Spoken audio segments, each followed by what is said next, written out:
La rapidissima evoluzione tecnologica nel settore impiantistico ha richiesto delle competenze sempre più specifiche e approfondite. Il livello qualitativo degli attori è diventato il punto chiave per il successo, anche nel settore in cui opera Betacavi, un settore ad elevata innovazione tecnologica dove la ricerca e sviluppo si traduce in innovazioni di prodotto, nonché in crescita e in generazione di nuovi posti di lavoro altamente qualificati. Se oggigiorno l'obiettivo principale è stata quella dell'integrazione dei sistemi, quindi obiettivo vincente, è indispensabile che tutti gli attori di mercato siano perfettamente allineati. Per attori di mercato mi rivolgo a quelli che sono gli studi di progettazione, ai system integrator, ai distributori e agli installatori. È fondamentale che tutte queste figure innalzino la loro competenza tecnica per realizzare un vero e proprio sistema di qualità volto a generare un valore aggiunto per l'utente finale. Oggigiorno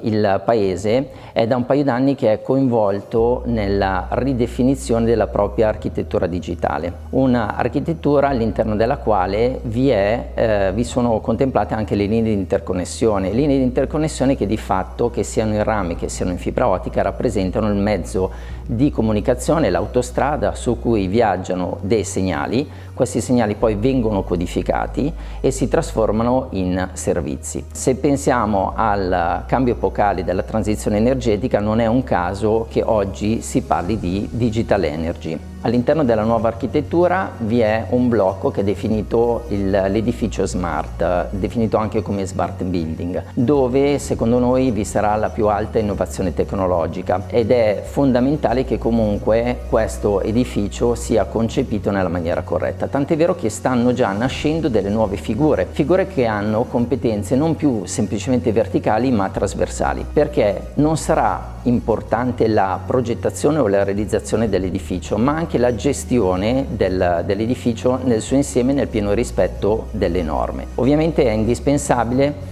che tutto questo venga seguito e svolto da attori con delle competenze tecniche. L'infrastruttura in chiave smart degli edifici costituisce un'occasione unica per il nostro comparto, con un trend di crescita anno su anno a doppie cifre che promette di mantenersi anche per il futuro. È per questo che noi di Betacavi abbiamo deciso di cavalcare questa opportunità.